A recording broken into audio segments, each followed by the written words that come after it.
from the Energy Boutique with your energy forecast for Thursday, March 13th. Okay, so we have the moon in Virgo energy, and we're building towards this full moon lunar eclipse in Virgo taking place early March 14th. So of course we shifted into this energy here yesterday. We are definitely building in this energy. There's a lot of emotional chaos. Everything is swirling. And of course it is just part of the process.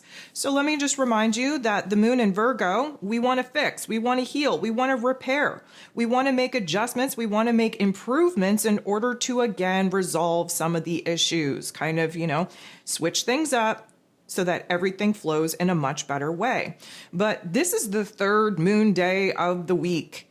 And of course, moon days are a day of emotional refinement, emotional realignment. And with the moon in Virgo, we're a little bit nitpicky. We definitely want to get organized. We want to kind of create a little bit more order where there's been chaos. And right now, there's a lot of mental and emotional chaos that we definitely have to be sorting through. So it's a relatively quiet day in the cosmos, meaning there are 6 different aspects taking place here today. Of course, all 6 are going to involve the moon. But when I say that it's a quiet day, I mean that there's not a whole lot of aspects taking place. I don't think it's actually going to be a quiet day. We are in the eclipse window. There are some aspects popping off here today in order to trigger and activate the darkest parts of us to rise to the surface of our awareness so that we can figure out what to do about some of these situations and circumstances under this full moon lunar eclipse in Virgo energy. So with all of that being said, we kick off the day with a square. The moon in Virgo gets into the boxing ring, squares off with Jupiter. Jupiter being the planet of growth, expansion, beliefs, abundance, and blessings. Of course, he's in Gemini energy, flip-flopping, kind of teeter-tottering, weighing the pros and cons of some of the paths, the ideas, the directions, the dreams, the visions, the goals that we've been percolating on. And of course, we have Virgo energy ruled over by Mercury. We have Gemini energy ruled over by Mercury. So again, although we have a lot of moon aspects taking place here today in the Virgo energy, having Mercury be a strong force, there's a lot of rapid processing going on. There's a lot of swirling going on in our headspace as well. Typically speaking, when we are interacting with Jupiter, there's usually a level of optimism, of confidence coming to us. We're kind of boosting our soul, our spirit up. We're preparing ourselves to make major moves in a new path, in a new direction, where new learning chapters are concerned. But a square means that we're not feeling so hot. We're not feeling so confident. We're not even optimistic at this particular juncture. We're picking things apart. Again, the whole point of the moon being in Virgo energy is to dissect down to the smallest of details, not only what's going on in our heart and our head, but out in our external realm as well. And so this is probably going to limit our visual, limit our clarity, limit our confidence, limit our optimism, because a square is supposed to highlight for us where it is that we're going through a growing pain. And emotionally speaking right now, we aren't thinking that far ahead. We are very stuck in this present moment, evaluating what is working and what is not.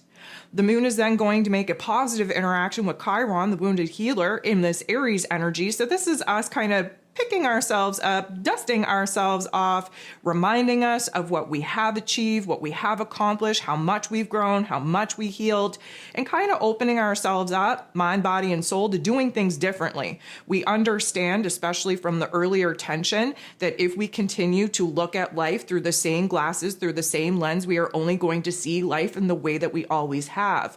If we continue to kind of emote in the same way in which we have been doing in the past, we're only ever going to have the same kind of emotions. And of course, if we continue doing things in the same habits, the same routines, day after day, expecting different results, we're definitely going to be disappointed. We have to do things differently in order to create a different result. And this aha moment, this kind of alignment, if you will, is putting us in a boss up situation where we're feeling like we are able to kind of tackle new things, to make those adjustments, to make those improvements.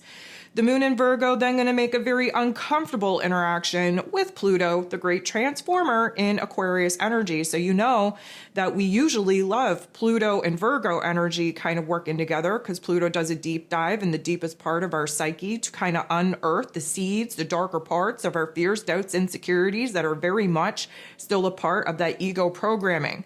The Virgo energy ruling over the lower level of our intellect can kind of have epiphanies when Pluto unearths these particular dark parts within us, and we can flip the script. We can rewire our brains, our narratives, our perspectives in a way that is more favorable to us. But this doesn't feel good, which means that we're going to have a lot of aha moments, a lot of realizations through tension, through conflict, through the darkest parts of self. So we're going to feel powerless. We're going to feel out of control. We're going to feel like we can't break out of this funk.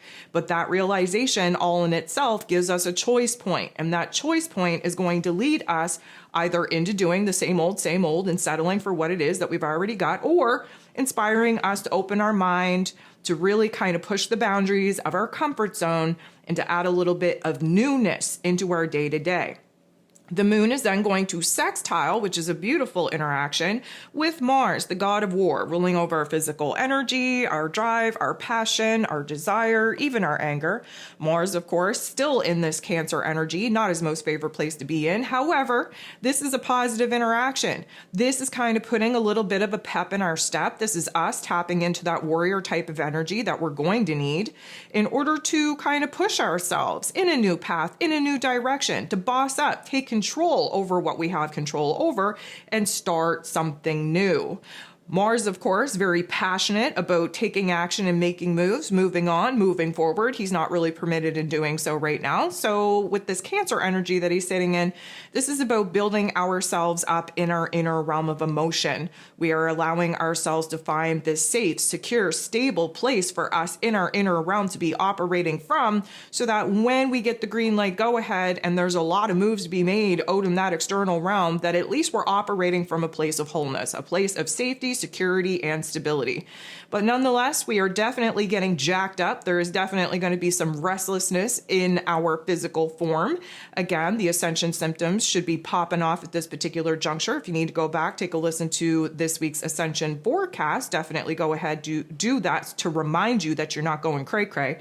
And of course, if you need some extra support in that particular department, jump over to my Patreon. We have a play-by-play going on over there of all the Ascension symptoms of the day, why they're popping off, what you can do about it. So there is a lot of resource, a lot of assistance out there for you to navigate these energies popping off in the physical form, and how to do the shadow work in order to actually release it. Now, coming out of that beautiful interaction with Mars, we are going to make a very tough interaction with Chiron. So, of course, earlier on in the day, we had a positive interaction with Mr. Chiron, building us up, making us kind of aware of the work that we've already done within ourselves. This particular interaction definitely going to throw us for a loop. We are kind of allowing ourselves to jump back into that dark pit.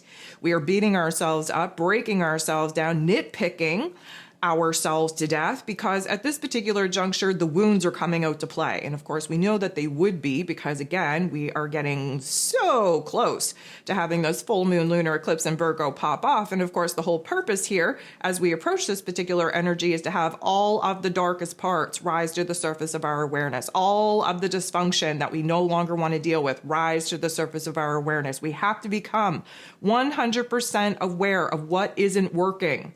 And under this full moon lunar eclipse, not only are we going to be letting a lot of karmic energy go, a lot of those wounds go, a lot of those old negative narratives go, but we are going to be letting go the way that we've been doing things. Again, habits, routines, where Virgo energy is concerned. We have to shake things up. We have to invite the new. We have to make improvements and adjustments to how it is that we're floating throughout our days if we want to create a different result.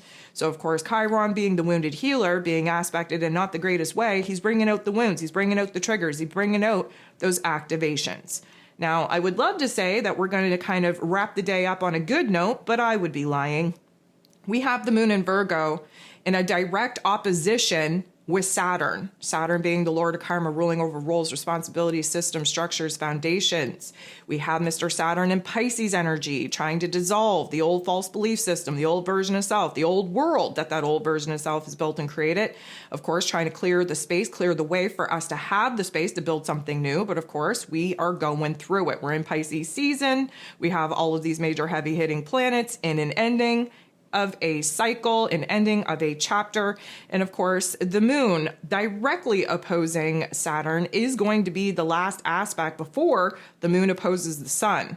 Early Friday morning on the 14th. And of course, when the moon opposes the sun, that's going to give us our full moon lunar eclipse in Virgo. So this is going to be the last aspect of the day. It's not a great one. It is going to trigger a lot of heaviness, a lot of weight. It is going to kind of bitch slap us with the truth. Going to be a harsh reality check. Exactly what we need in order to be sitting in the discomfort, sitting in the not so good parts of self, in order for that to be right in our face. Again, very aware of what isn't working so that we can do something about it under this full moon energy. So first of all, you're probably going to be ramped up in your inner realm, a lot of energy, really tackling the central nervous system. But this particular interaction is supposed to slow us down. And you may be slowed down to a snail's pace. You may have a hard time moving, physically speaking. This is just the way that the energy manifests in the physical form. So unfortunately for us, we're in for a day of triggers and activations because, of course, that's the whole purpose of these particular aspects as we approach this full moon lunar eclipse in Virgo energy. Of course, get out your March energy guide if you have it in front of you and available to you. It's time to do the work.